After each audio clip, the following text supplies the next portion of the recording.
à l'intégration de l'API LPS dans les LPS DUI. Merci de déjà d'être présent et puis de l'intérêt que vous portez à la fois à MS Santé et à l'API LPS. Avant d'aller plus loin, déjà, on va se présenter. On va être deux à intervenir sur cette présentation. Donc moi-même, Édouard Brice, je suis en charge à l'ANS de l'équipe qui est en charge des projets d'échange de données de santé, donc à savoir MS Santé, Mailise, et aussi les expérimentations sur les messageries instantanées.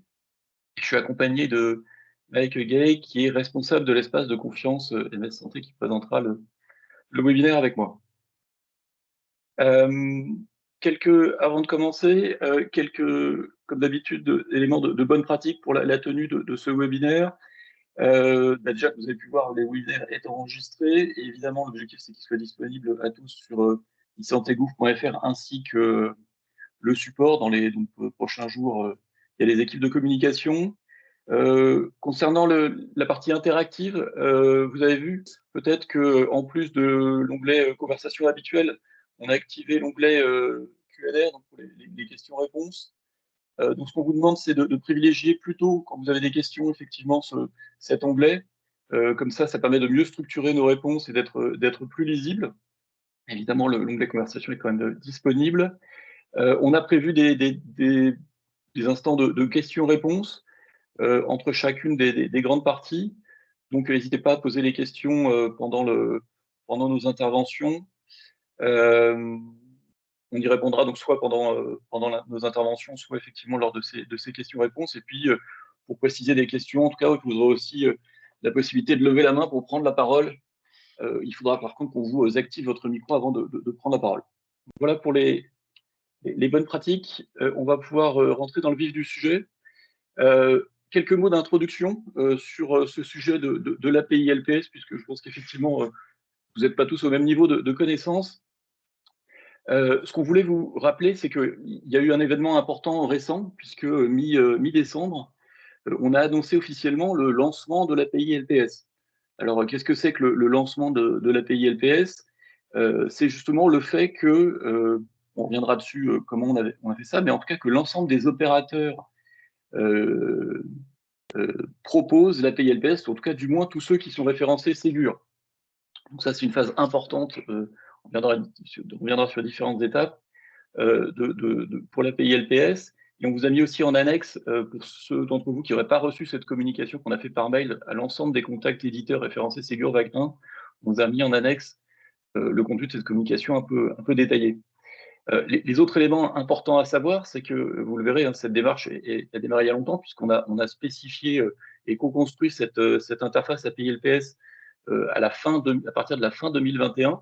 Donc, les grandes étapes qui ont eu lieu entre-temps, c'est la publication du référentiel 1 qui s'applique aux opérateurs MS Santé, donc ça c'était en avril 2022.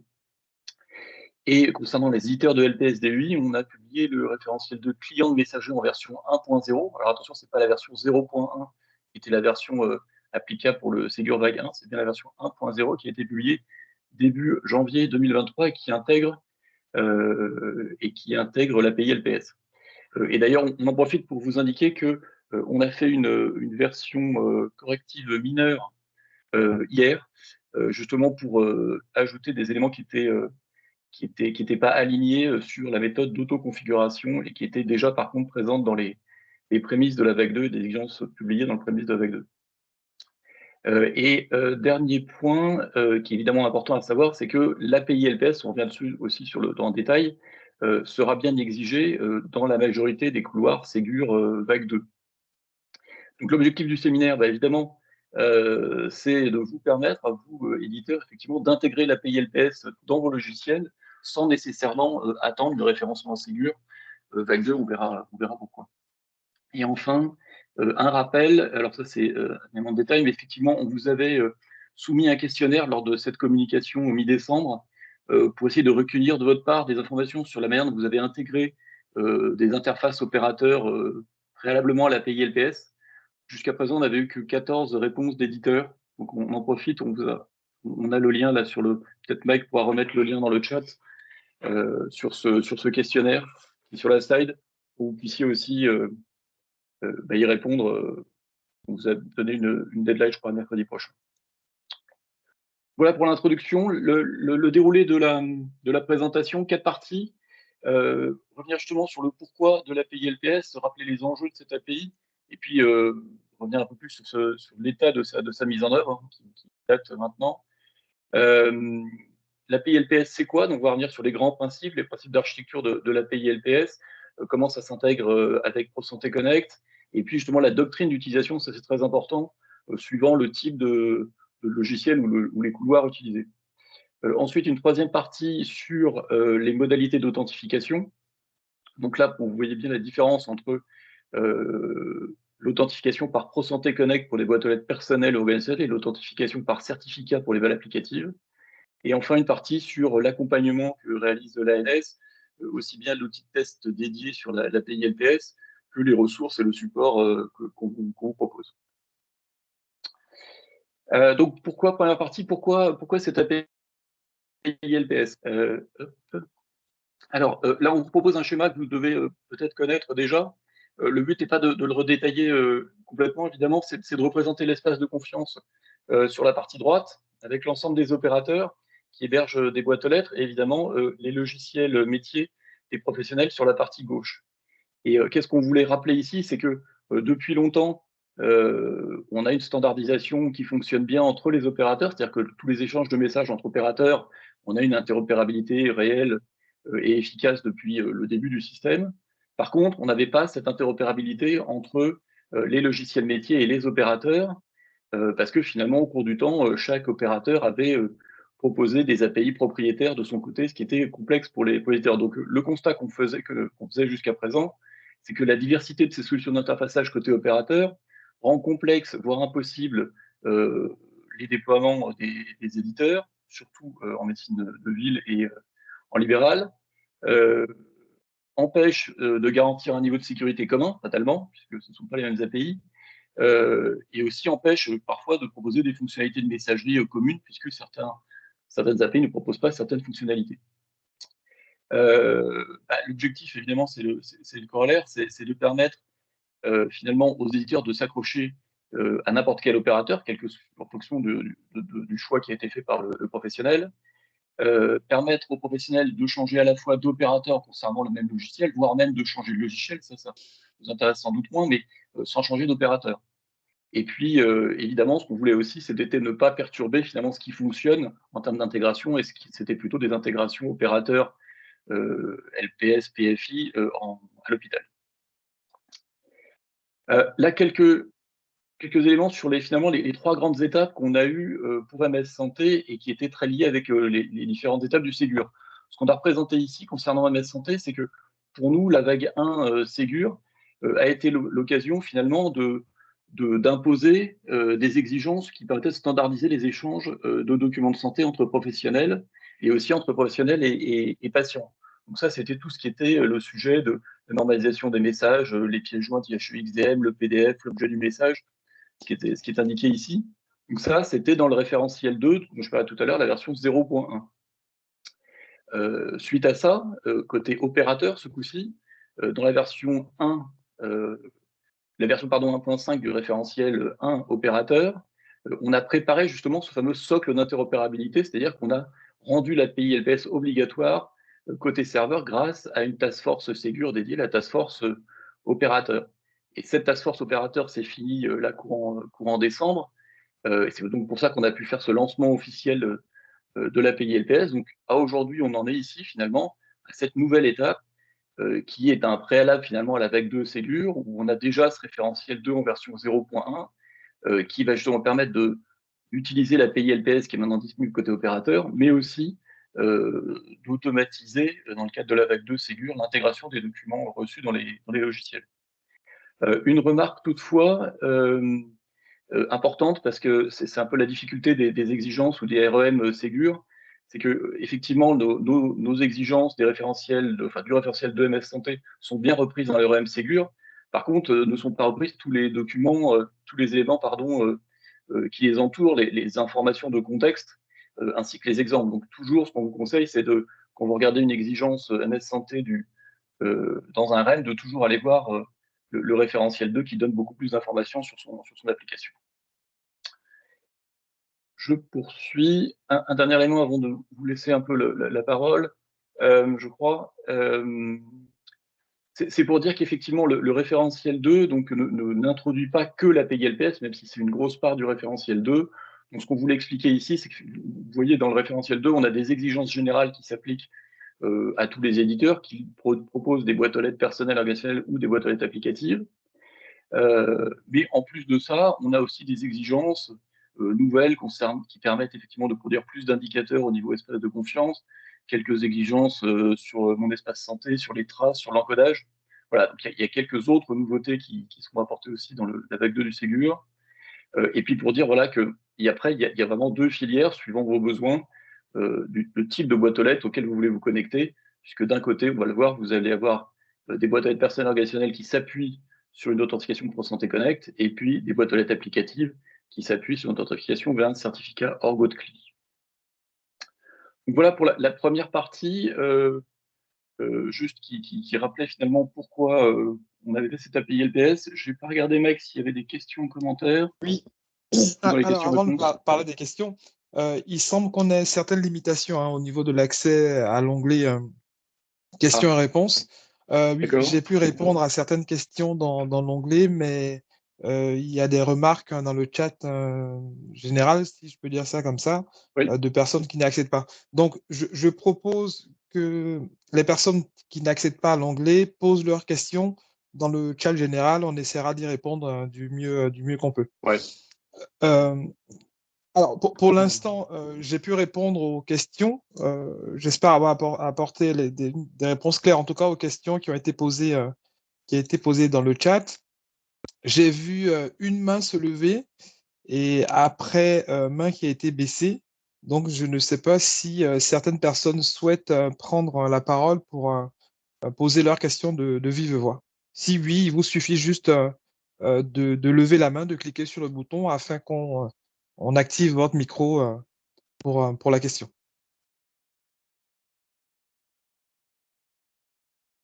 Alors, on a des questions qui continuent. Alors, je me permets de relayer une question présente dans le chat.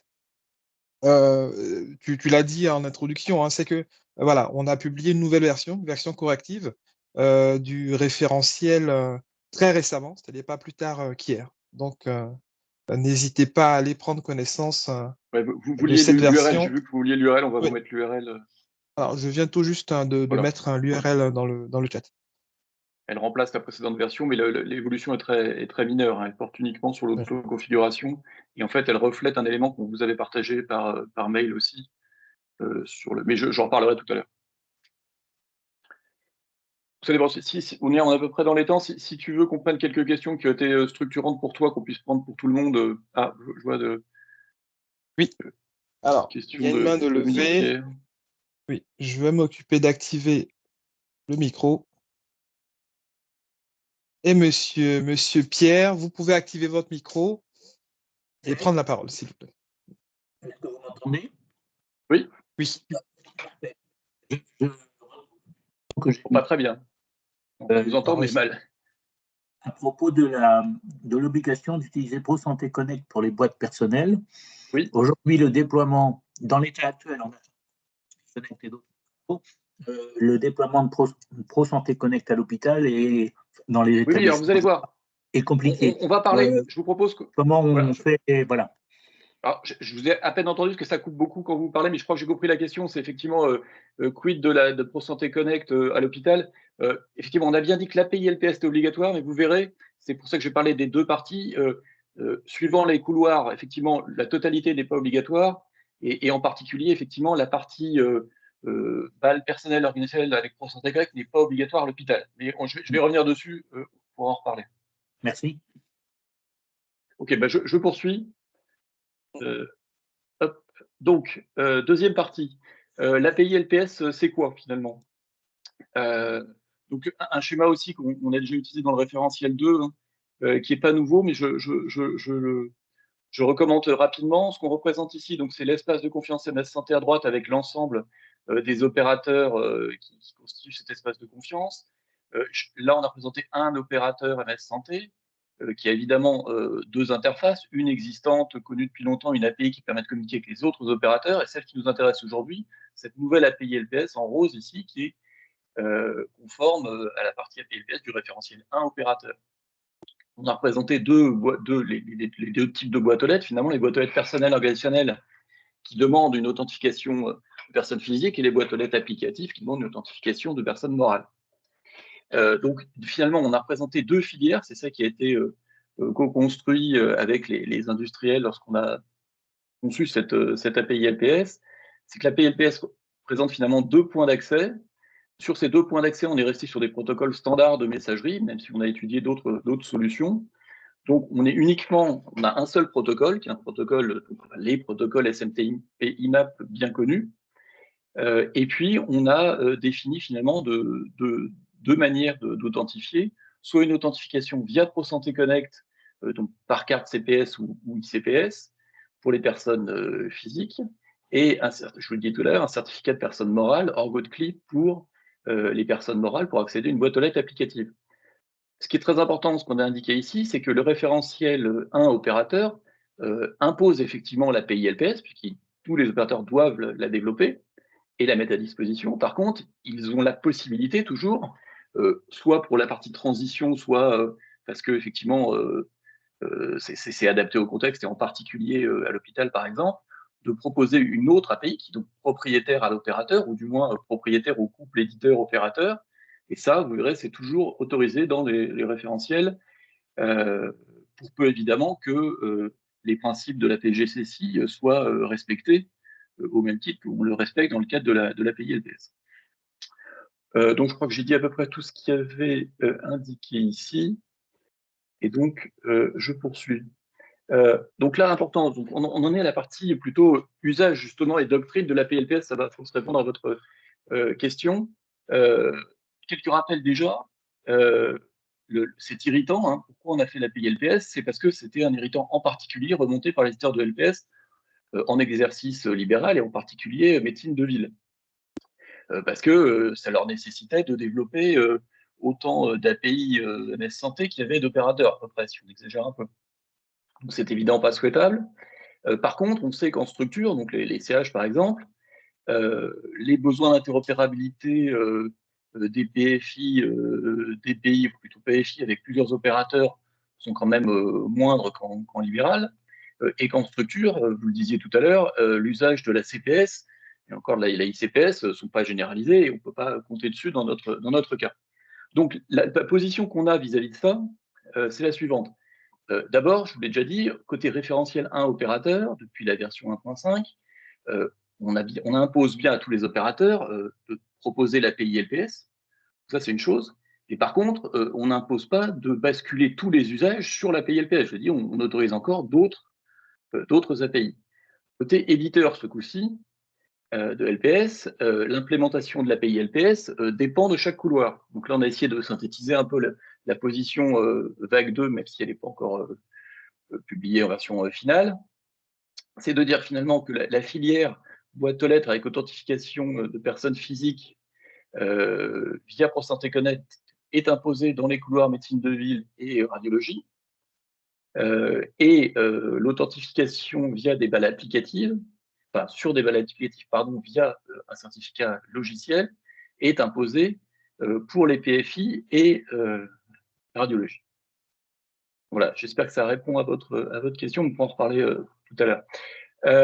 Enfin, un élément important qui va un peu de soi, mais c'est toujours bien de le rappeler, puisqu'on est dans une phase de transition, il y a des opérateurs qui avaient déjà, comme Mélis par exemple, mais pas que, des API existantes, propriétaires, avant l'API LPS, et donc des LPS qui les avaient implémentées. Donc évidemment, il est judicieux de conserver un certain temps, que ce soit côté opérateur, mais aussi côté éditeur, les anciennes interfaces en plus de l'API LPS, le temps de la bascule des utilisateurs, pour évidemment pas bloquer les usages. Et dont donner l'exemple de Mélis, puisque c'est nous qui le gérons, où effectivement on va maintenir un certain temps et on va communiquer auprès des éditeurs qui utilisent nos anciennes interfaces DST en parallèle de l'API LPS. Donc voilà pour cette deuxième partie très courte qui nous donnait juste les grandes lignes, hein, avant que dans la partie suivante, on rentre un peu plus dans le détail sur la manière, effectivement, d'implémenter et les différentes caractéristiques de l'API LPS. Donc, Mike, je ne vais pas non plus regarder, évidemment, les questions. Alors, il y a une question de M. Pécher, hein, qui demande si le sujet du médico-social est traité. Bon, je peux y répondre rapidement. Alors, oui, les DUI sont au même niveau pour nous que les LPS. Hein. Le sujet de l'API-LPS est agnostique du périmètre, si je peux dire ça comme ça. Alors, je ne sais pas si vous avez des précisions particulières concernant par contre, le médico-social ce qu'on peut dire, par contre, c'est sur cette partie, mais ce qu'on aurait pu faire, c'est que on n'a pas mentionné effectivement ici tous les couloirs, puisqu'évidemment, il n'y en a que 3, alors qu'il y en a plus que ça. Donc, effectivement, c'est ceux dont on avait des positions fermes qu'on pouvait vous partager. On n'a pas une position claire, enfin, en tout cas, quand on a préparé le webinaire concernant la biologie et la vague imprime, on n'a pas écrit. Et effectivement, on n'a rien mis non plus concernant le médico-social, mais il faudrait qu'on le mentionne. Voilà, mais en tout cas, ce sont des décisions, effectivement, qui sont prises par chacun des couloirs, éclairées évidemment par nous. Ok, est-ce qu'il y a d'autres questions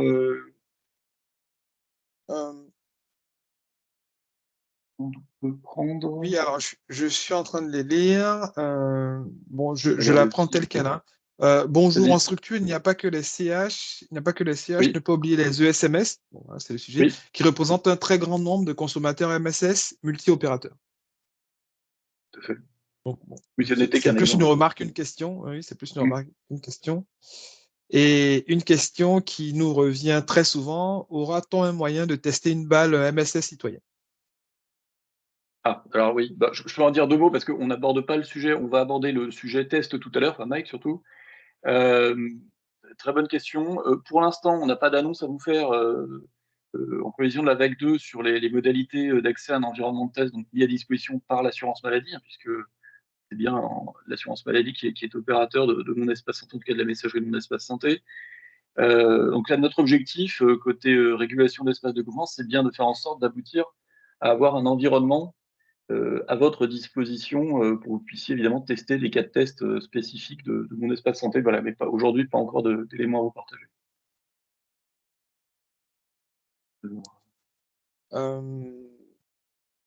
Écoute, pour l'instant, dans le chat, je ne vois que ça. Je vais dans les questions. Alors, je vois une question, c'est que j'ai encore un peu de mal à utiliser les questions-réponses là. Effectivement, alors l'API LPS, pourquoi est-ce que ça s'appelle une API si effectivement on s'y connecte par SMTP IMAP, c'est effectivement le terme est peut-être pas le mieux choisi parce qu'il n'y a pas de programmation effectivement et on a retenu un standard finalement quand on l'a appelé API LPS, on ne savait pas effectivement ce qu'on retiendrait, ça aurait pu être du web service REST avec Gmap, ça aurait pu être d'autres technologies. Donc effectivement, c'est peut-être un faux ami et voilà, mais il faut le prendre effectivement comme ça.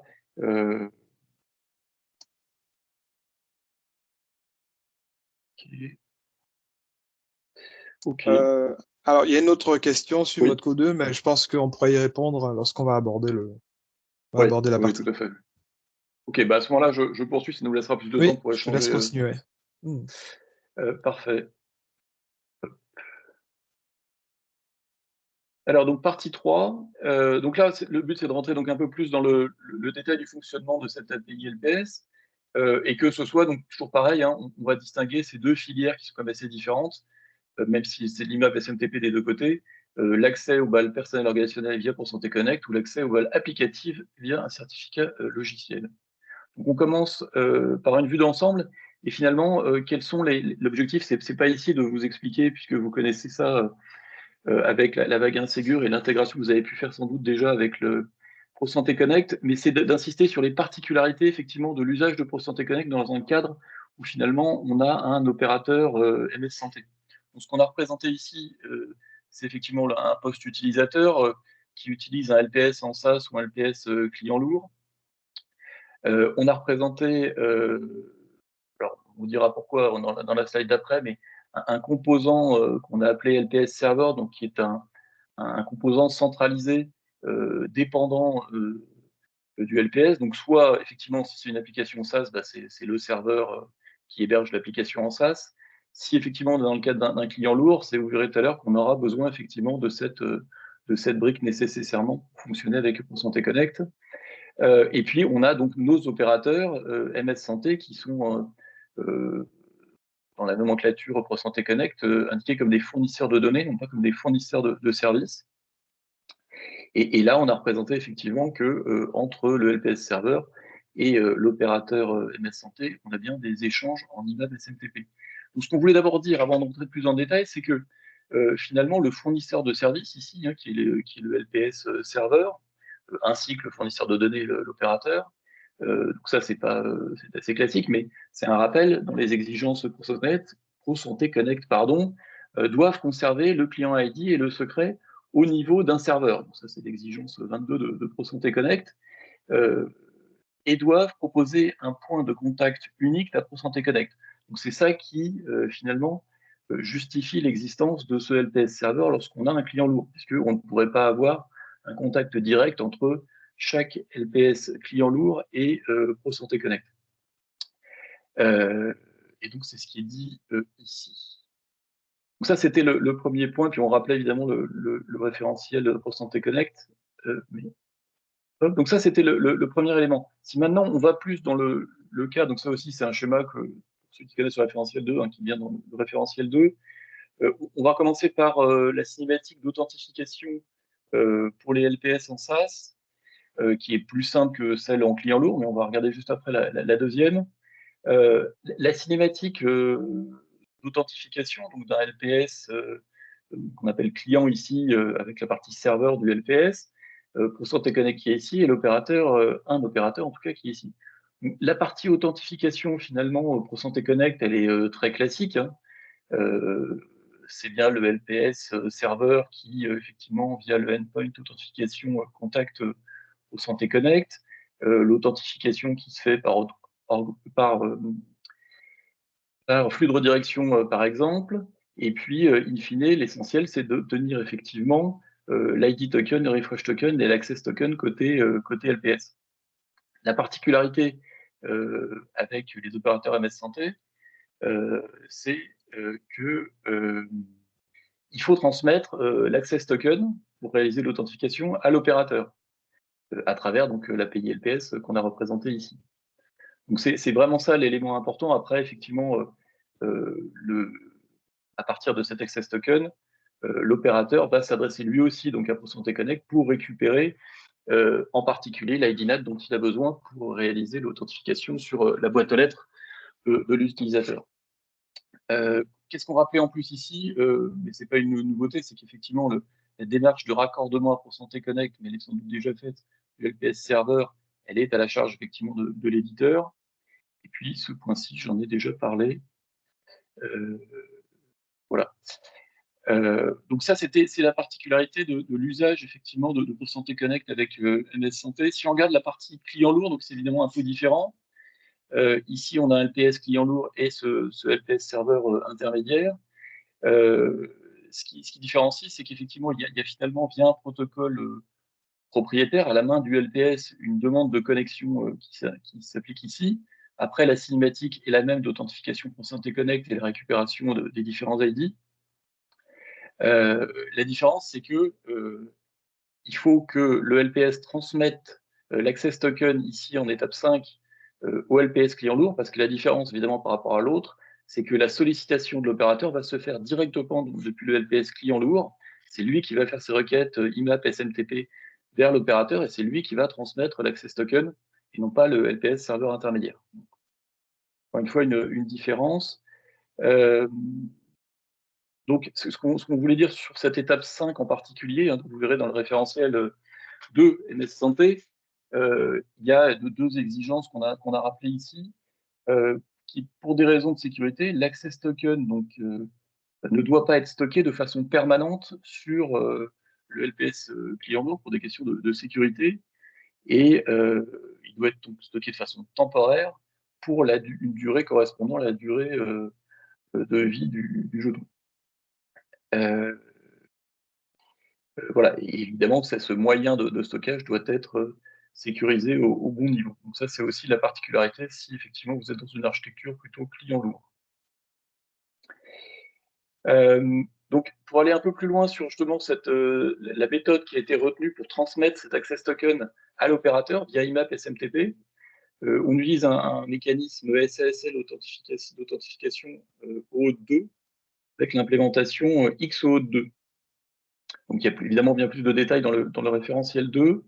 Ce qu'on voulait vous rappeler ici, c'est que finalement, c'est la chaîne d'authentification qui doit être construite par l'éditeur du LPS, qui contient finalement, évidemment, l'access token qui a été récupéré, qui doit être transmise à l'opérateur, mais surtout, dans un attribut user, l'adresse de messagerie à laquelle le client veut se connecter côté opérateur. Donc c'est ça qui permet l'accès à la bonne boîte aux lettres. Et ce qu'on rappelle aussi, ce qu'il dit dans le référentiel, c'est que le LPS, évidemment, doit gérer les codes d'erreur d'authentification de l'opérateur suivant les standards, et c'est détaillé évidemment plus en détail dans le référentiel. Maintenant aussi, d'autres éléments qui sont à regarder dans le référentiel 2, c'est comment gérer la session de l'utilisateur, du professionnel, puisqu'il y a aussi des particularités avec cette intégration IMAP, SMTP et les opérateurs. Donc l'objectif, les objectifs, c'est de maintenir la session utilisateur, évidemment, sans redemander plus que nécessaire une identification électronique au professionnel. Ça va de soi. Mais c'est aussi de fermer, et ça parce que c'est ça notre particularité, il faut fermer les sessions IMAP SMTP ouvertes par le client sur l'opérateur lors d'une déconnexion pour Santé Connect. Ça ne se fera pas automatiquement. Et pareil, suite à une détection d'une fin de session IMAP SMTP déclenchée, ce coup-ci, par l'opérateur, alors que l'authentification pour Santé Connect est toujours valide et qu'on a toujours un access token, à ce moment-là, le LPS doit pouvoir rouvrir automatiquement la session IMAP SMTP sans perturber le travail du professionnel. Donc ça, c'est quelque chose aussi d'important. Donc évidemment, le LPS serveur intermédiaire doit renouveler le refresh token avant son expiration, c'est toutes les 30 minutes. Le LPS doit détecter la déconnexion pour Santé Connect pour fermer les sessions IMAP SMTP avec l'opérateur, j'en parlais. Et dans le cas particulier des clients lourds, lorsque le refresh token devient invalide, le LPS serveur intermédiaire doit demander au LPS, côté client, de mettre fin à la session utilisateur. Donc, tout ça, ce sont des exigences qui sont dans le référentiel 2. Maintenant qu'on a vu effectivement ces spécificités et cette complexité un peu accrue de l'usage de Santé Connect avec nos protocoles de transport, évidemment, quand on veut se connecter à une boîte aux lettres applicative, l'API LPS décrit quelque chose de beaucoup plus simple et beaucoup plus connu. Là, on représente donc le serveur LPS, l'opérateur toujours, mais ce coup-ci, c'est pas pour Santé Connect, c'est bien l'IGC Santé ici. Là, c'est beaucoup plus classique. C'est que il faut que le serveur LPS effectivement détienne un certificat hors de CLI de l'IGC Santé. Ce certificat-là, c'est ce qu'on vous met ici en termes de structure du DN du certificat. Ce qui est important, c'est qu'il soit évidemment tiré pour la structure, l'identifiant, généralement finesse, mais pas que, l'identifiant finesse de la structure qui détient la boîte aux lettres, côté opérateur.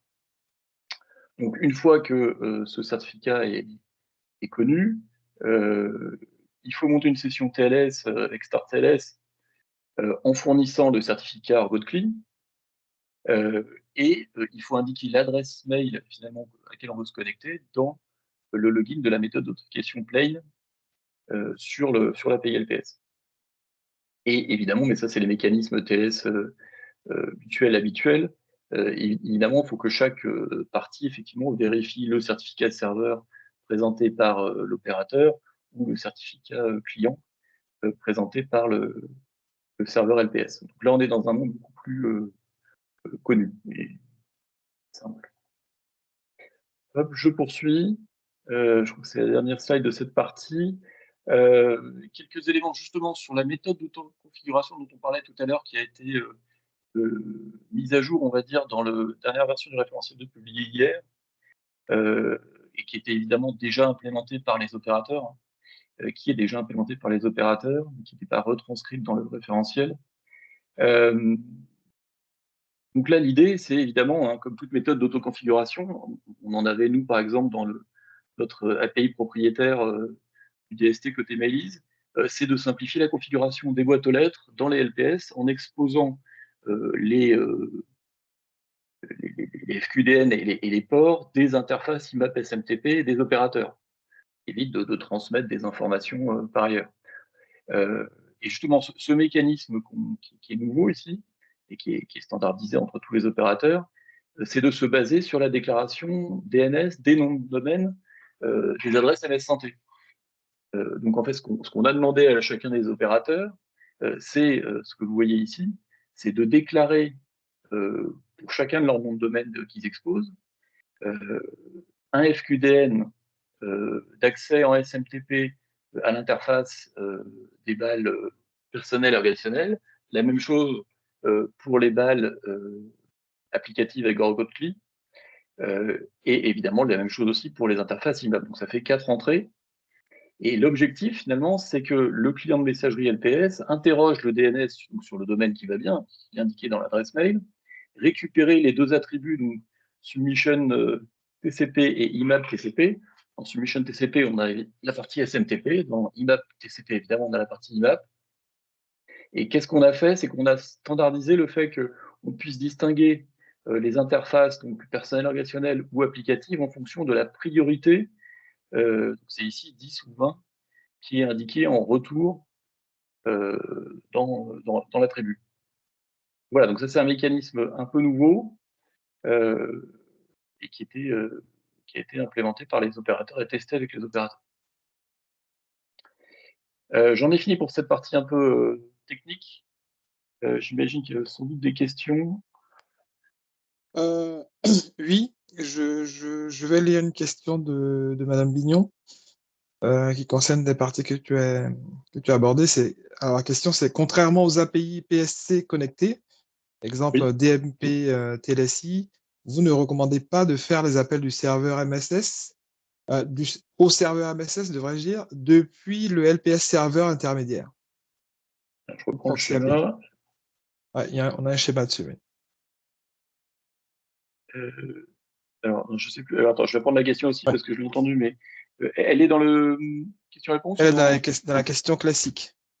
Okay. Et oui, et pour moi, ce schéma-là résume un peu ce qu'on a dessiné pour la PLPS. Il faut juste que je retrouve la question. Comment elles sont triées? 14h37, si tu veux un eurodatage. Alors, j'ai pas les heures, j'ai juste le.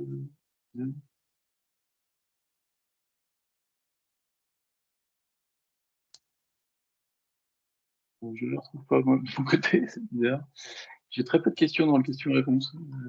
Non, alors c'est pas dans question-réponse, hein, c'est dans le chat. Ah, tu mets dans la question standard. Ah, pardon. Oui, oui, la question, enfin dans le chat. J'ai pas compris. Tu m'as dit quelle heure? 14h37. Ok.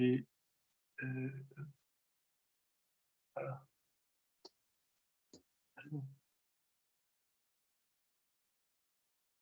Ah, 14h37. Ah oui, c'est pardon. C'est bon? Ok, parfait. Contrairement aux API LPS, DMP, TLSI, vous ne recommandez pas de faire les appels au serveur MSS. Alors, je dirais ça dépend. Peut-être que je ne sais pas si Laurent peut intervenir là-dessus, mais en tout état de cause, je suis pour ce que je disais tout à l'heure, c'est que c'est bien le cas. Il y a bien un accès direct depuis le LPS serveur intermédiaire. Ça va revenir sur la slide d'avant, dans la partie LPS SaaS, mais pas effectivement sur la partie client. Mais si vous voulez prendre la parole aussi, Magali, n'hésitez pas à vous ouvrir. Alors, je lui Si ouvre alors. Ouais, je vais y arriver. En tout cas, effectivement, dans la partie client lourd, ce qu'on a spécifié, c'est comme fatalement les requêtes ne pouvaient venir que du client lourd, C'est pour ça, effectivement, qu'on redescendait l'access token au client. Alors, Magali, ton micro, il est activé, donc si tu veux bien... Enfin, tu as la possibilité d'activer ton micro, devrais-je dire. Je pense que c'est bon, c'est fait. Alors, Magali, ton micro, il est activé, mais par contre, on ne t'entend pas.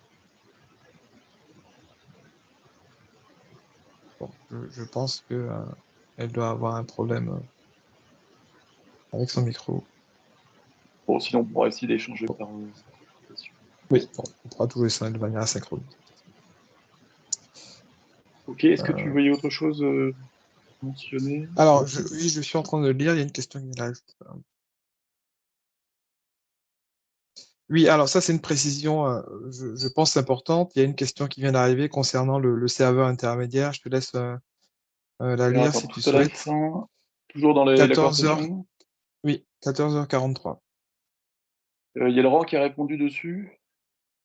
En Raguin, celle-ci. Non, Non. pas celle. Alors, je te la lis. Pardon. Pour un LPS Pour en client LPS15, lourd, chaque pardon. éditeur... Qui Bah, ok, vas-y, c'est bon est si donc tu l'as. obligé de mettre en place un serveur intermédiaire. Et tout ce qui n'implique pas de possibilité de mutualiser cela entre éditeurs. Alors, pour moi, non.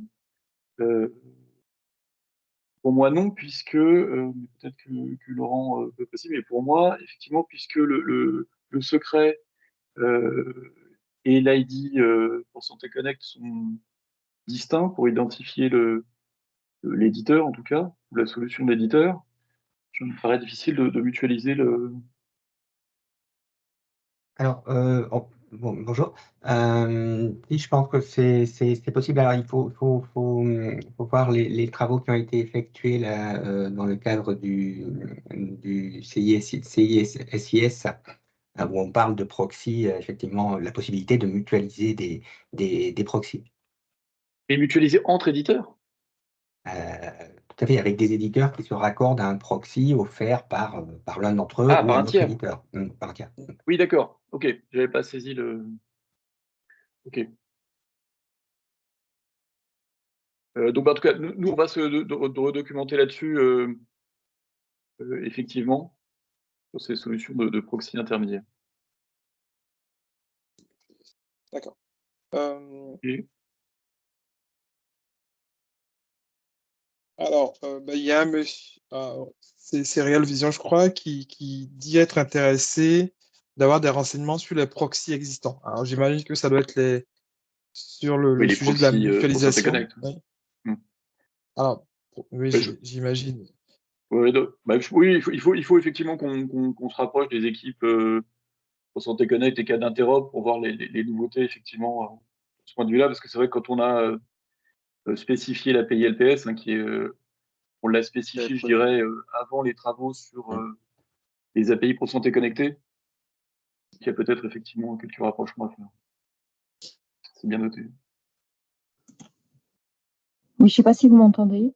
Oui, c'est bon. Là, oui. Oui, merci. Cette fois, ça fonctionne.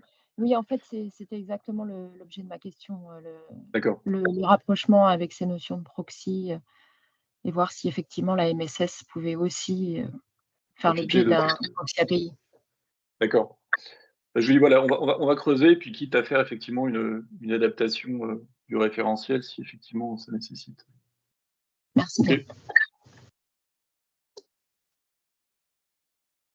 Alors, Ok. je ne vois pas d'autres questions. Je vérifie l'onglet questions-réponses. Il n'y en a pas d'autres, donc je pense que On va je peux prendre la suite. Ouais, parce qu'on est dans les temps, mais... Ouais, on est dans le temps, ouais. Je te remets. Hop, Ok, je te parfait. laisse la main. Oui. Donc, effectivement, au niveau de ce nouveau sujet qui arrive, hein, qu'est l'APLPS, côté projet MS Santé, on a essayé de s'équiper pour vous permettre de tester un peu toutes ces exigences qui arrivent dans ce référentiel 2, essayer de produire aussi des ressources hein, qui puissent vous accompagner dans la mise en œuvre, plutôt, devrais-je dire, de l'APLPS. Alors, je veux bien que tu passes à la slide d'après, s'il te plaît. C'est en cours. Ouais. Je viens d'en voir deux d'un coup. Merci. Alors, nous avons ouvert en bêta un outil qu'on appelle Modco 2, c'est un environnement de test. Alors, Modco pour MS Santé, outil de test et de conformité au référentiel 2, d'où le 2, parce qu'il y a un Modco 1. Et donc, cet environnement a pour objectif, effectivement, comme je l'ai dit, de vous accompagner dans la mise en œuvre et la recette de cette nouvelle interface. Et donc, l'objectif, c'est effectivement vérifier, valider la conformité de vos outils de messagerie avec les exigences du référentiel. Et bien entendu, on porte une certaine stratégie avec l'introduction de cet outil. C'est que ce qu'on souhaite, en tout cas, c'est que tout éditeur de logiciels métiers puisse, dans un premier temps, valider sa bonne mise en œuvre de cette interface avant d'aller se confronter aux interfaces des opérateurs. Comme Edouard l'a dit, aujourd'hui, les opérateurs qui ont été financés et par-delà ont également l'obligation d'exposer cette APLPS sont prêts, ils ont leurs interfaces APLPS qui sont en production aujourd'hui. Et au-delà de cette validation, si j'ai envie de dire, de cette mise en œuvre de l'APLPS, le compte rendu de référencement, si je peux l'appeler comme ça, qui sera produit par l'outil, sera également utilisé dans le cadre de la vague de Ségur. Voilà. Pour descendre un peu côté fonctionnalité de cet environnement, c'est qu'il s'agit effectivement d'un opérateur de référence qui présente bien entendu l'APLPS. Une remarque quand même à mettre en avant, c'est que c'est un environnement qui est isolé des deux espaces de confiance qui existent aujourd'hui. Vous savez, il y a l'espace de confiance de production et on a l'espace de confiance de test. Donc, cet environnement étant isolé, cet environnement ne communique pas avec les espaces de confiance que vous pouvez connaître aujourd'hui. Donc, vous aurez plutôt à votre disposition deux balles. Donc, l'environnement mettra à disposition deux boîtes aux lettres. Une boîte aux lettres avec authentification de personnes physiques, donc ça correspond à une balle personnelle ou organisationnelle, et vous aurez une boîte aux lettres applicative qui, bien entendu, par l'interfaçage, soit accessible par l'interfaçage APLPS et également à travers un webmail. Et ce qu'il faut savoir aussi, c'est que, bien entendu, certains éditeurs ont une solution, voire plusieurs, avec un compte au sein de cet environnement-là de Modco 2, vous pourrez enregistrer autant de solutions qu'il y aura à tester. Côté prérequis, pour accéder à Modco 2 et avoir les outils nécessaires pour pouvoir mener vos tests, il faut déjà être déclaré sur le fournisseur d'identité de personnes morales qui s'appelle ISC, donc Industriel Santé Connect. Donc, on vous met le lien pour que vous puissiez créer ce compte-là. Alors, bien entendu, c'est totalement gratuit. Donc, vous pouvez créer votre compte dessus, qui vous permettra de vous authentifier sur Modco 2. Également, il faut avoir déclaré sa solution, ces solutions qui devront être testées à travers Modco 2 sur la plateforme Convergence. Et donc, je pense que tous ceux qui ont participé au Ségur Vague 1 connaissent bien cette plateforme-là. Et cette plateforme-là vous fournira un NIL, alors niveau d'identification logicielle qui n'a rien à voir avec le CNDL. C'est un ID pour votre solution qui sera utilisé à travers les tests et qui rentre dans le cadre des exigences des nouvelles exigences qu'introduit le référentiel 2 à travers la PLPS. Et bien entendu, pour mener vos tests, vous aurez besoin d'identité de test. Donc, je pense que bon nombre d'entre vous détiennent déjà des CPX de test. Donc, vous avez déjà des identités que vous pouvez réutiliser à travers Modco, que ce soit des identités de personnes physiques ou de personnes morales liées au certificat, mais également Pro Santé Connect permet de créer des identités à travers un outil qui s'appelle Edit. Et attention, ces identités de test, alors c'est que des identités de personnes physiques, bien entendu, ces identités ne sont pas présentes, ne sont pas liées à l'annuaire partenaire que vous pouvez retrouver dans l'espace de confiance de test. Non, ces identités vous serviront uniquement sur Modco 2 ou sur le bac à sable Pro Santé Connect. Voilà. Alors, concernant Edit, quand on arrivera sur les ressources, vous aurez la documentation utilisateur qui vous donnera plus de précision sur comment utiliser Edit. Edouard, je veux bien que tu passes à la slide d'après, s'il te plaît. Oui, merci. Alors, donc, toujours dans les fonctionnalités de Modco 2, voilà, je vous disais que Modco 2 vous donne accès à 2 balles, à 2 balles qui sont accessibles à travers l'API LPS ou à travers un bal mail. Et il existe des tests, bien entendu, qui sont liés à ces balles. Et donc, comme je précise sur cette slide, voilà, sur la partie balle personnelle, balle.org, vous avez 18 tests unitaires. Vous avez 18 tests unitaires qui vous permettent de vérifier votre implémentation des exigences du référentiel 2 sur les balles PR.org, et vous en avez 16 côté balle applicative. Donc, vous pouvez vraiment vérifier vos avancements d'implémentation pas à pas à travers ces tests unitaires.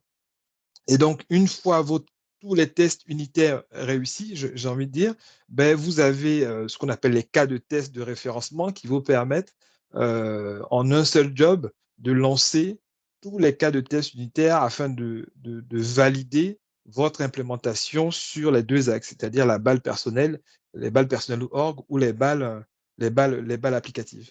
Et ci-dessous, on vous met quelques copies d'écran de l'outil. Donc, à gauche, dès que vous passez l'authentification, vous arrivez sur une page qui vous présente un peu la liste des solutions que vous avez enregistrées dans l'outil. Bon, là, pour l'exemple, il n'y a qu'une seule solution qui est enregistrée, mais imaginez qu'ici, vous pouvez renseigner autant de solutions à tester que nécessaire. Et à droite, vous avez une vue écrasée, j'ai envie de dire, parce qu'on déplie chaque point des tests qu'il y a à passer sur l'outil.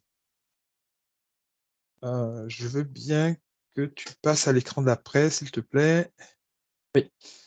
Donc ici, désolé un peu pour la qualité du schéma, il y a quelques bugs présents, mais ça reprend un peu le positionnement de Modco 2 par rapport à nos 2 espaces de confiance, et aussi la doctrine, en tout cas, qu'on porte avec cet outil. Donc à droite, en haut à droite, vous retrouvez l'espace de confiance de production, où vous retrouvez les opérateurs qui aujourd'hui ont passé le cap de l'implémentation de l'API LPS. Donc, c'est représenté un peu par la petite coche verte. En bas, vous avez l'espace de confiance de test, l'espace de confiance de test où certains opérateurs sont présents, pas tous, ils ont des environnements de test qui sont présents. En bas à gauche, vous retrouvez un peu l'écosystème que vous êtes, c'est les éditeurs de solutions métiers et Modco. Donc, le message qu'on essaie de faire passer avec cette slide, c'est que ça souligne un peu ce que je disais tout à l'heure, c'est que Modco est isolé des espaces de confiance. Modco est un environnement totalement à part. Et donc, ce qui est souhaité, c'est que vous, éditeurs, vous passiez d'abord sur Modco pour valider votre implémentation. Éventuellement, je dis bien éventuellement, vous pouvez également valider votre implémentation avec vos partenaires opérateurs. Donc, c'est ce qui est représenté par la flèche en bas. C'est facultatif. Vous n'avez pas d'obligation de le faire en espace de confiance de test. Par contre, on vous encourage fortement, en tout cas, à le faire d'abord sur Modco pour vous rassurer sur votre implémentation, pour ensuite réaliser la flèche verte, qui est la deuxième étape, qui est d'aller accrocher les interfaces des opérateurs qui sont, eux, en espace de confiance de production. Voilà, j'espère que le message il est assez clair pour cette slide-là. Je veux bien qu'on passe à la slide après. Oui, merci. Donc, les ressources, donc je souligne une fois de plus, côté référentiel, il y a eu une publication, pas plus tard que hier. C'est une correction mineure, c'est une correction mineure qui concerne le principe d'autoconfiguration, le principe d'autoconfiguration qu'on a pu aligner avec le principe qu'appliquent les opérateurs en production et le principe qui sera demandé également au sein des REM de la vague de Ségur. Voilà, donc c'est vraiment une correction mineure. Je vous ai mis le lien tout à l'heure dans le chat, on pourra vous le redonner plus tard. Et je parlais également du mode opératoire, hein, du guide utilisateur de Modco 2 qui est accessible au lien suivant. On a essayé de le faire le plus précis et le plus clair possible, mais bien entendu, si des zones d'ombre, s'il y a des éléments que vous ne trouvez pas clairs, n'hésitez pas à nous solliciter à travers la balle support qui est renseignée dans le guide utilisateur.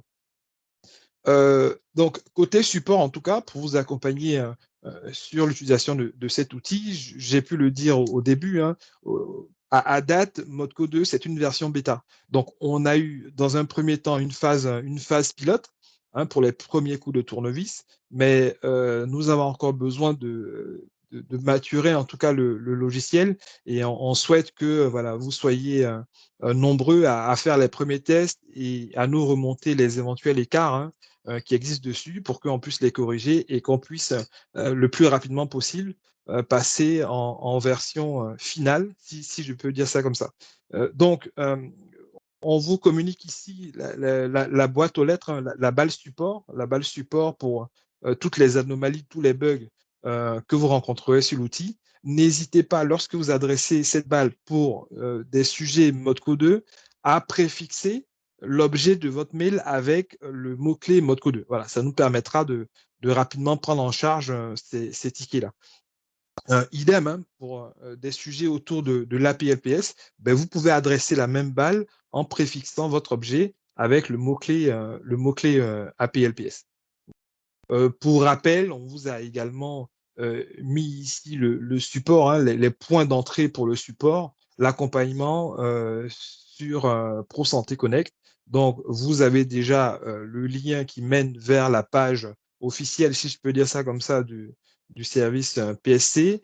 Vous avez en deuxième ligne le formulaire de contact, hein, voilà, et vous avez également, vous pouvez atteindre également les équipes ProSanté Connect à travers la balle qui est juste en dessous, prosantéconnect.editeur@isanté.gouv.fr. Également, pour garder le lien sur nos actualités, on vous propose de vous inscrire à notre newsletter, hein, à notre newsletter qui tourne autour du référentiel 2 et du sujet très en visio aujourd'hui, qui est l'APLPS. Vous aurez également des informations concernant le webinaire et toute mise à jour structurante de l'outil qu'on vous présente là, qui est Modco. Donc, vous avez le lien qui est juste en dessous et on vous détaille un peu les coches à activer pour vous assurer d'être présent dans cette newsletter. Edouard, je crois que juste après, c'est le sujet sur le répondeur. Ah ben non, il y a le répondeur. Tu prends cette partie-là, Edouard, ou j'y vais? Non, je peux le faire si tu veux. D'accord. Oui, alors c'est pas complètement lié à l'API LPS, mais comme on faisait un rappel sur l'ensemble des modalités de test existantes à l'heure actuelle, on voulait quand même reparler de cette outil, c'est un bien grand mot, mais de cette fonctionnalité de test. Aussi parce que il y a effectivement des remontées ou des irritants terrain qui reviennent en ce moment sur en particulier les échanges de compte rendu de biologie, totalement entre la biologie et en particulier la médecine de ville. Donc, on refait un peu de communication sur cet outil, alors qui était un outil, vous verrez, qui est déployé, pour ceux qui ne connaîtraient pas, sur un environnement Mailise, mais qui, je dirais à la fin, a vocation d'être rendu plus générique. Donc, en tout cas, ce répondeur automatique, de quoi il s'agit, quel est son objectif? C'est de permettre de tester, alors on est toujours hors production, hein, la réception et l'intégration d'une archive IHE XDM, fatalement reçue par messagerie MS Santé, en respectant évidemment les formats d'échange décrits dans le référentiel 2. Donc là, on n'est pas du tout sur la production de documents CDA ou d'archives IHE XDM, mais vraiment sur leur consommation. Donc cet outil-là, c'était vraiment l'idée de permettre finalement facilement à un LPS de recevoir finalement un IHE XDM, ou du moins un CDA correct, et voir si effectivement il arrivait bien à être intégré dans le logiciel. Donc son fonctionnement, très simple, hein, le LPS envoie un message à MS Santé, finalement, sans particularité particulière, c'est-à-dire pas d'objet ou pas de corps, enfin, peu importe, il peut être vide. Le tout, c'est de l'envoyer à une adresse qui est indiquée en dessous du répondeur. Il y en a 2. Et quel que soit ce qui est reçu, le répondeur retourne un message statique, automatique, à l'expéditeur qui contient un document de test d'un patient de test. Donc, soit un compte rendu biologique, soit un volet de synthèse médicale. Donc, si on regarde un peu plus dans le détail, donc, comme c'est là, on est bien sur l'espace de confiance de test dont parlait Mike tout à l'heure, donc qui regroupe l'ensemble des environnements, des opérateurs qui mettent à disposition des environnements de test aux éditeurs. Donc, il faut évidemment que le LPS soit configuré et dispose d'une boîte aux lettres de test fournie par un opérateur. Donc, l'opérateur sur une instance de test, on n'est pas en production. On rappelait évidemment que Mailise propose relativement facilement des boîtes aux lettres de ce type, en tout cas des boîtes aux lettres personnelles, pour peu que l'éditeur dispose d'une carte CPS de test, que ça peut être créé en ligne. Et donc, dans ce cas-là, il suffit d'écrire donc soit VSM répondeur formation mssanté.fr pour recevoir un volet de synthèse médicale, soit à compte rendu bio XDM répondeur formation mssanté.fr pour recevoir un compte rendu de biologie. Donc ça existait, hein, certains éditeurs devaient le connaître. Donc voilà, on voulait juste indiquer que ça existait. On vous a mis tout en bas un lien sur l'environnement de formation Mailise qui contient à peu près ces éléments-là et qui détaille comment utiliser le répondeur. Ce qu'on précisait aussi dans la remarque, c'est que si vous l'utilisez là tout de suite parce que vous n'en avez rien besoin, attention, là, on va faire une mise à jour des 2 documents, des 2 IHE XDM qui n'étaient pas dans les dernières versions fournies par le cadre d'Interop. Donc ça, on vous mettra sur le site en question quand est-ce que la mise à jour va être faite, normalement fin janvier. Et ce qu'on voulait dire, c'est que plus largement, on sent que ce besoin quand même existe, de pouvoir facilement consommer des exemples de documents CEDA et pas uniquement ces 2-là, parce qu'il y en a de plus en plus. Et donc, on va développer, alors on n'a pas encore de planning précis sur 2024, mais on va développer alors, un outil assez similaire finalement, mais la différence, c'est qu'évidemment, il ne sera plus adossé à Mailise, il restera sans doute assez proche ou même intégré à Modco 2, mais en tout cas, c'est la même idée. Et il fonctionnera à peu près de la même manière. La seule différence, c'est que dans le message qui sera envoyé, il y aura une manière d'indiquer quel type de volet ou quel type de document on veut recevoir en retour. Et le document qui sera retourné sera le document à jour, le dernier document synchronisé avec les fournitures du cadre d'Interop. Ça sera quelque chose quand même de plus efficace. Donc voilà pour cet aparté. On arrive à la partie questions-réponses avant la conclusion. Mike, j'avais noté 2 questions sur lesquelles je vais essayer de répondre, mais je pense qu'il serait intéressant de revenir, en tout cas quand j'avais la main. Par contre, je n'ai pas eu le temps de regarder la dernière question il y a une question aussi sur les questions-réponses. Regardez. Mais en tout cas, dans le chat, j'avais vu déjà à 14h55 d'un émetteur inconnu. 14h55.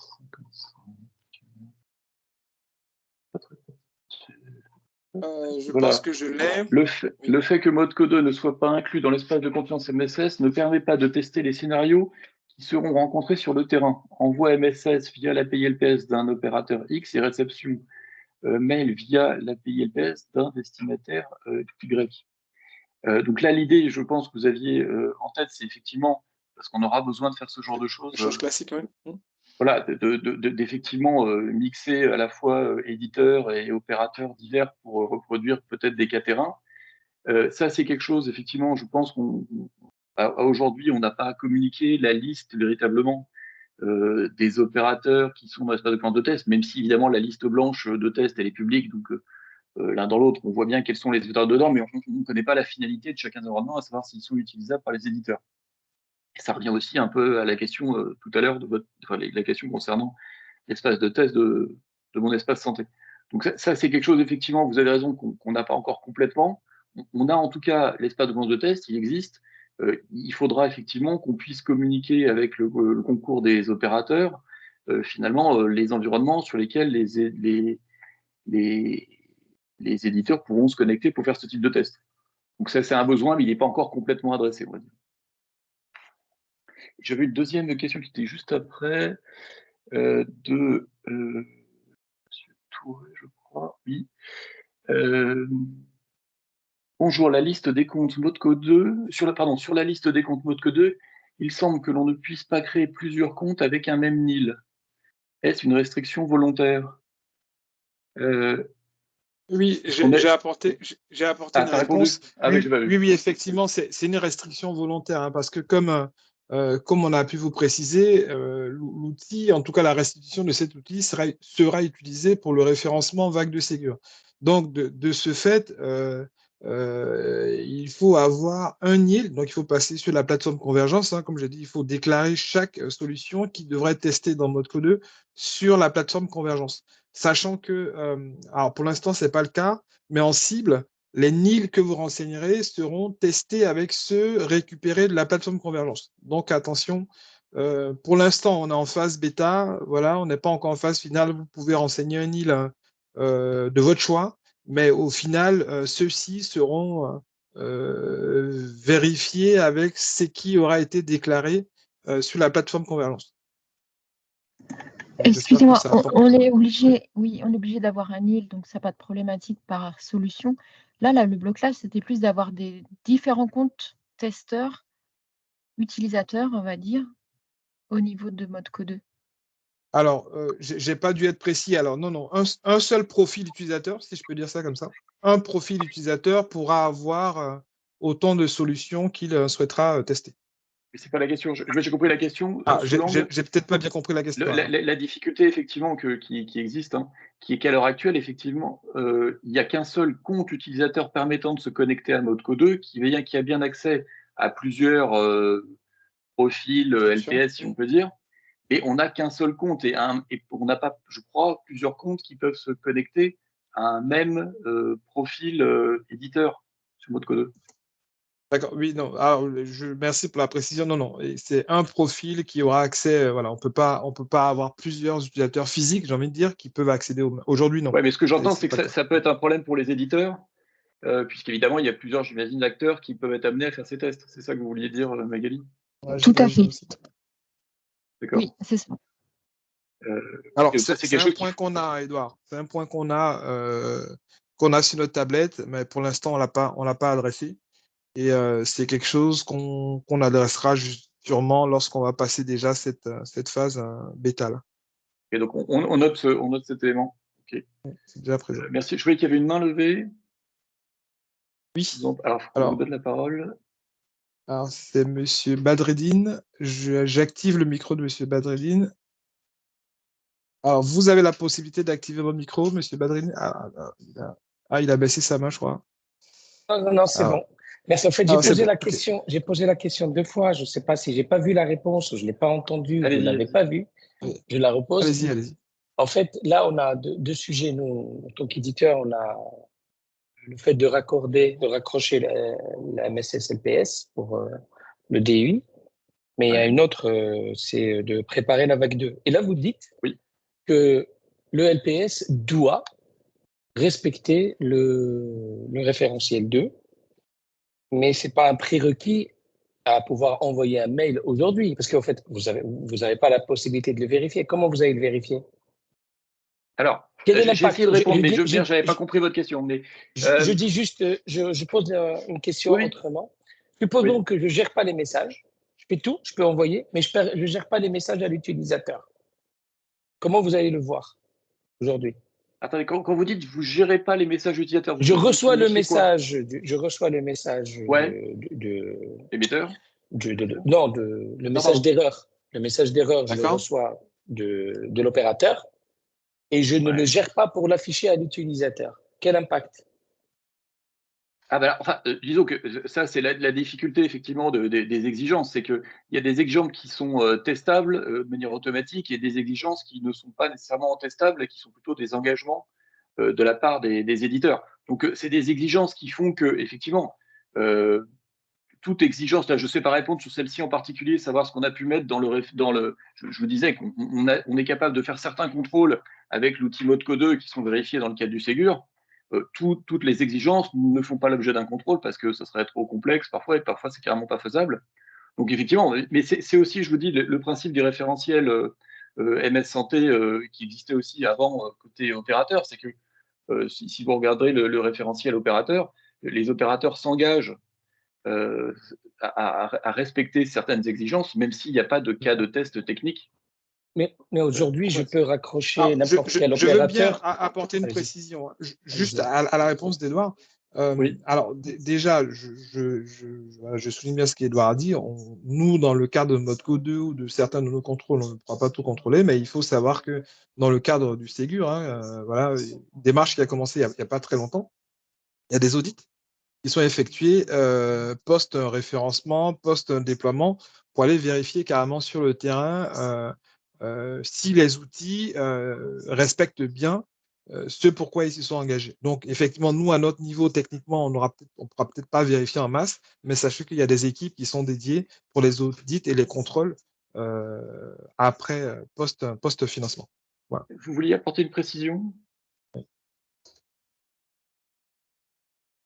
Non, je ne vous entends plus. J'espère que son micro ne s'est pas coupé, alors je vérifie. Alors, Monsieur Badreddine, votre micro, il est. Alors, vous pouvez l'activer. Hein. Ouais, voilà, ok, merci. Très bien. En fait, juste pour que je comprenne, donc ceci n'est pas sur le chemin critique pour pouvoir envoyer un mail avec n'importe quel opérateur. Vous n'allez pas vous demander un certificat ou une attestation de l'ANS pour pouvoir raccorder, pour pouvoir envoyer un mail en respectant cette API LPS. C'est de ce que je comprends aujourd'hui. Donc, nous, on fait les tests pour s'assurer qu'on est bon. Oui. Oui. Mais vous n'allez pas nous bloquer si on. Ah non, alors, pardon, je comprends mieux votre question. Si la question est de dire, justement, c'est quelque chose que j'ai réinsisté en conclusion juste après, c'est de dire que, effectivement, les opérateurs, effectivement, ont des interfaces qui sont prêtes. Donc, si vous êtes conforme à l'interface, vous arriverez à communiquer avec un opérateur. Et on n'a pas mis de mécanisme qui, côté quel que soit l'opérateur d'ailleurs, qui bloque ou qui limite par des listes blanches ou que sais-je, les interconnexions. Par contre, effectivement, donc ça veut dire que vous pouvez dans la pratique effectivement tester vous-même votre solution, la mettre en œuvre avec un opérateur, l'utiliser en production, vous ne serez pas bloqué, et qu'effectivement avec le calendrier Vague 2 Ségur, vous aurez à fournir des preuves permettant effectivement d'obtenir les financements associés concernant en particulier les exigences MS Santé, mais qui seront déjà en production chez vous. Mais il n'y a pas effectivement de dépendance, si vous voulez. Est-ce que ça répond mieux à la question? J'espère que le micro ne se coupe pas. Si, ça se coupe à chaque fois, c'est insupportable.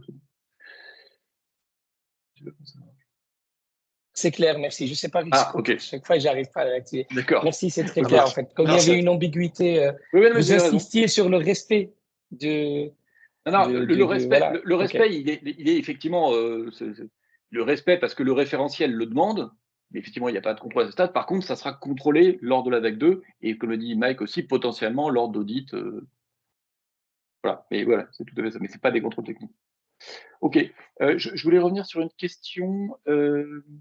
Une question, alors je ne sais pas si je vais répondre correctement. Le compte-rendu de biologie ou le volet de synthèse correspondent à des patients avec un INS. Alors, je ne suis pas un expert, mais je suis presque sûr que oui, puisque ce sont on a repris, enfin, ceux qu'on aura fin janvier, hein, ceux qui sont actuellement en ligne, je ne suis pas convaincu, mais en tout cas, ceux qui seront mis en ligne fin janvier, ce sont les mêmes exemples que ceux qui sont sur le GitHub de l'ANS concernant tous les exemples des différents volets. Donc, la réponse est oui, je pense. Je ne sais pas si Mike, on a encore quelques minutes, s'il y a d'autres questions. J'ai répondu aux questions à travers le chat, mais je veux bien répondre à celle-là de vive voix de Magali. Ouais. Donc, c'est hors Ségur Vague 2, quel sera le process d'homologation aux API MSS? Donc, aujourd'hui, hein, sans le Ségur, pour nous, en tout cas, le process demandé, on va dire le référencement, c'est Modco 2. Alors, aujourd'hui, il est en bêta, il n'est pas encore finalisé, mais pour nous, avant d'aller en espace de confiance de production, le ticket validateur, c'est avoir la validation de tous les tests unitaires au sein de Modco 2. Je ne sais pas si c'est assez clair, Magali, mais sinon, n'hésite pas à prendre la parole pour essayer si besoin. Après, c'était un peu connaître la démarche complète, à termes administratifs et autres, les différents process. D'accord. Alors aujourd'hui, pour l'instant, il n'y a pas de démarche administrative liée à Modco 2. Hein. Le sujet est très frais, il est tout frais, il a à peine un mois.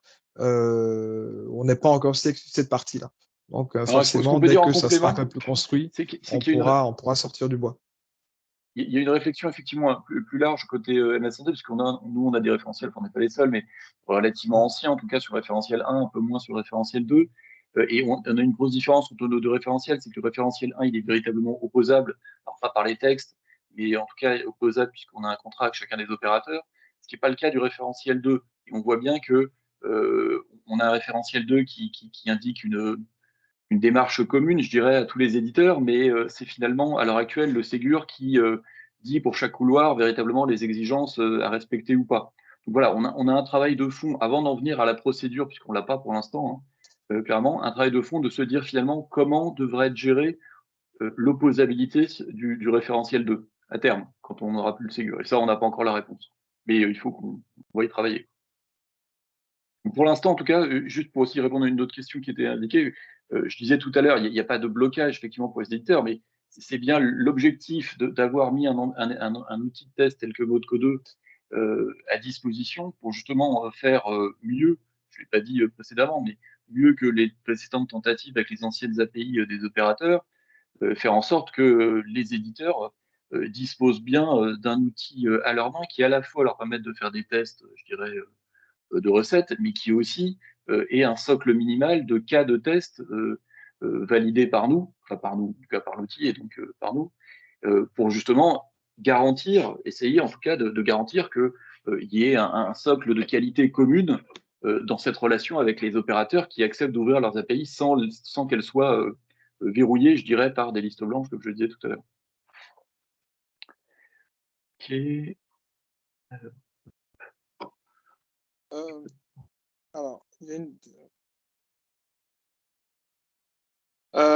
Alors, il y a Magali qui demande si on publie la liste des opérateurs compatibles API LPS.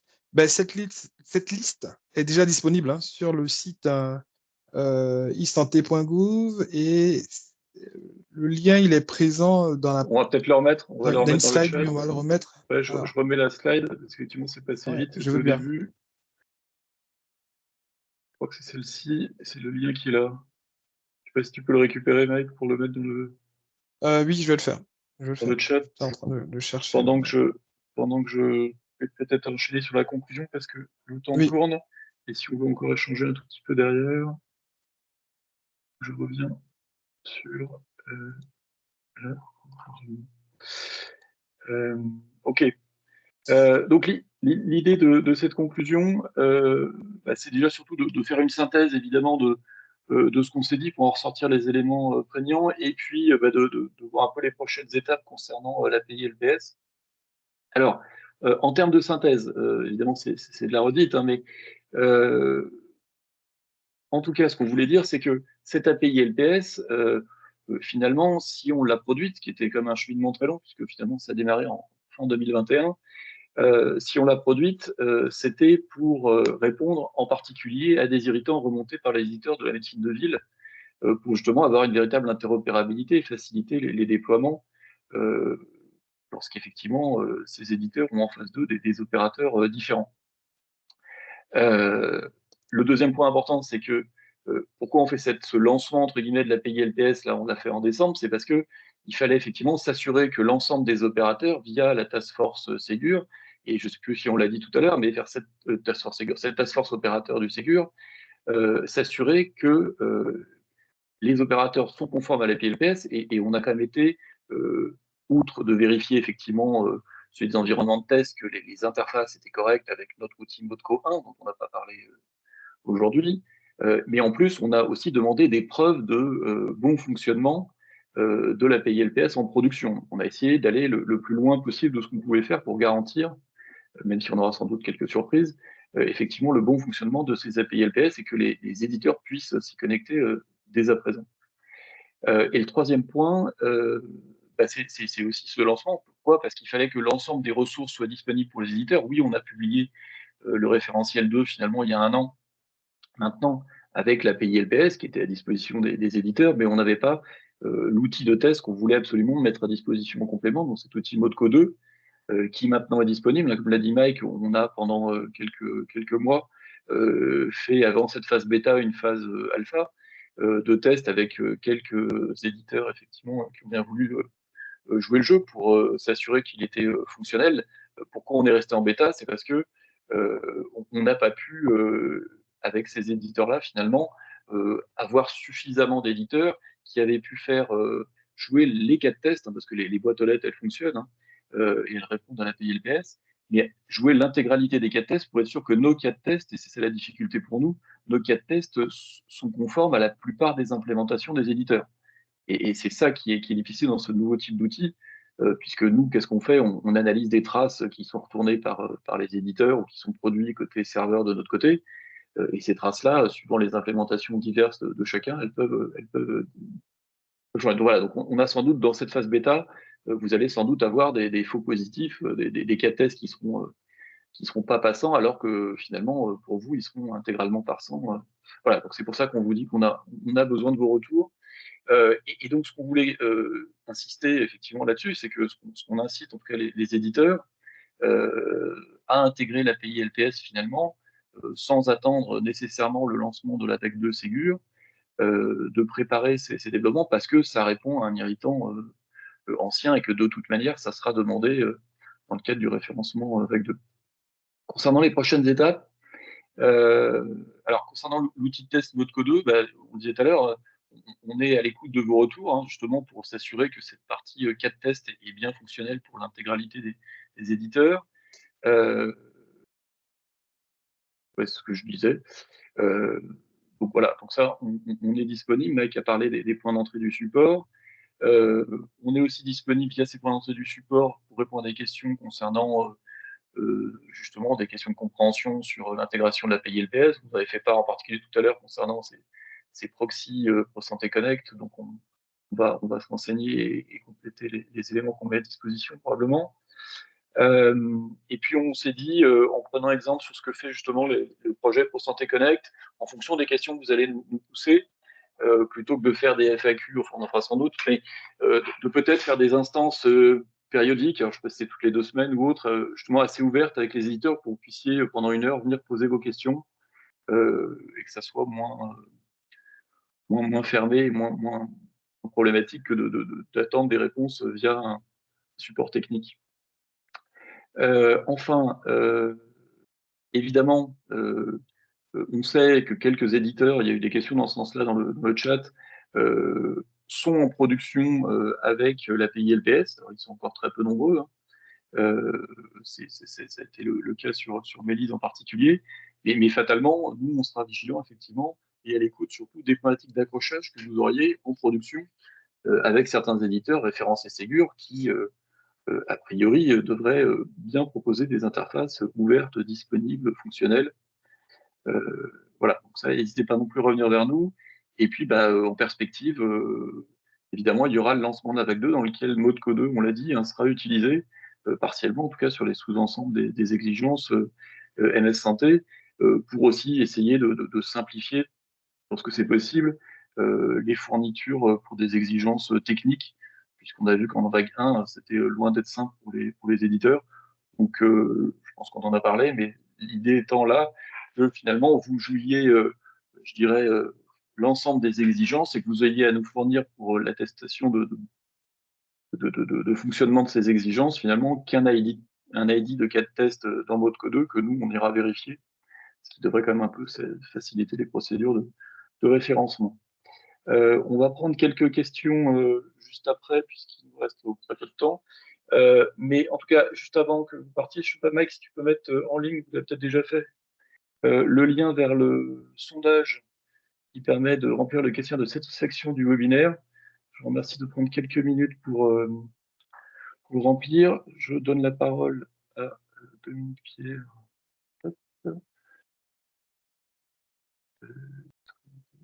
Merci. Ah bah oui, vous pouvez prendre la parole.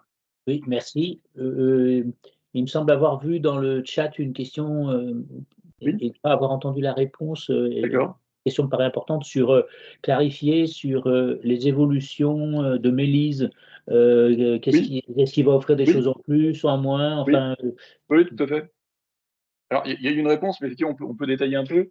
C'est pas très facile à voir avec ce format de chat, mais effectivement, donc Mélyse, en tout cas à aujourd'hui, ce qui est important, c'est que on essaie, enfin pas on essaie, on travaille à déterminer la doctrine de Mélyse à moyen terme, pour qu'on soit capable assez vite de communiquer à l'écosystème en disant voilà, Mélyse va couvrir tel périmètre, tel type d'acteur, tel type de boîte, ce qu'on n'indique pas pour l'instant.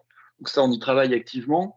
Pour autant, à date, les décisions qui sont prises, c'est effectivement que le service continue à fonctionner, je dirais, dans le périmètre actuel, en tout cas dans les prochaines années. Et on fait d'ailleurs une montée de version d'infrastructure assez conséquente, même très conséquente, qui aura lieu en juin, mais qui ne changera pas fondamentalement le fonctionnement du système. Et qu'est-ce que je voulais dire en plus de ça?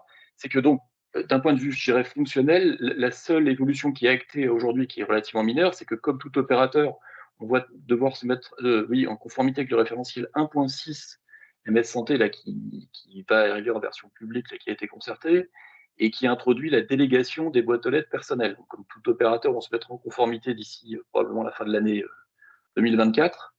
Mais il n'y a pas de décision de couvrir les boîtes aux lettres organisationnelles, à date en tout cas, ni d'étendre le périmètre des professionnels couverts. Voilà, donc ça va être cette étude en cours là avec cet objectif justement d'en dire plus, peut-être de dire la même chose, mais de le dire effectivement dans une doctrine Mélyse. C'est ce que je peux dire aujourd'hui. sans vouloir prolonger indéfiniment, mais merci. Ouais. Mais quelle est la différence entre une boîte organisationnelle et une délégation d'accès à une boîte personnelle? À part qu'il y a le nom d'une personne au lieu du nom d'un service, mais enfin, au-delà de ça. Alors, c'est quand même significatif. Je suis d'accord avec vous que c'est pas tellement, c'est pas structurellement différent, mais effectivement, ça permet bien à plusieurs professionnels de se connecter à la même boîte aux lettres. La limite étant quand même que la boîte aux lettres organisationnelle, elle est rattachée à une structure, donc toute l'activité ou le financement associé peut être rattaché à une structure, ce qui ne sera jamais le cas d'une boîte aux lettres personnelle de type Mélyse, par exemple.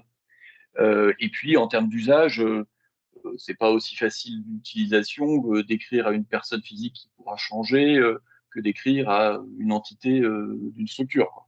Merci. Voilà. Ok, je vois on a dépassé un petit peu le temps. Je ne sais pas, Mike, si tu avais vu des questions qu'il fallait prendre ou des réponses à donner par oral. Alors non. Alors, il y a peut-être une question que je découvre. Alors, il faudra peut-être me préciser le terme. Hein, désolé pour mes connaissances. C'est y a-t-il un swagger pour l'API-LPS? Bon, je veux bien la précision sur le mot swagger. Alors, je vois que c'est Monsieur Pierre Pérez qui a posé la question. Je ne sais pas s'il est toujours avec nous. Je sais pas. Oui, alors, je vais voir si il est toujours avec nous. Oui, ouais. Alors, j'active votre micro, Monsieur Pérez, et... Oui, ça dépasse mes compétences. Oui, ben, moi également. Du coup, juste le temps que je trouve, et j'active. Voilà, vous pouvez activer votre micro, Monsieur Pérez, et nous apporter les précisions, s'il te plaît. S'il vous plaît. Ok, c'est sûrement lié à la confusion du coup avec le terme API. Ouais. Pour moi, une API, c'est un service qu'on consomme et du coup, un Swagger permet de documenter cette API. D'accord. Et du coup, c'était pour savoir s'il y avait cette autodocumentation qui était présente quelque part. Non, ouais, de fait, puisque oui, je disais tout à l'heure, c'est un faux ami, on est sur de l'IMAP SMTP, on est sur des entre guillemets vieilles technos, mais au moins des technos qui fonctionnent pour la messagerie. Donc c'était ça notre argument. Ok. Ok. Écoutez, merci.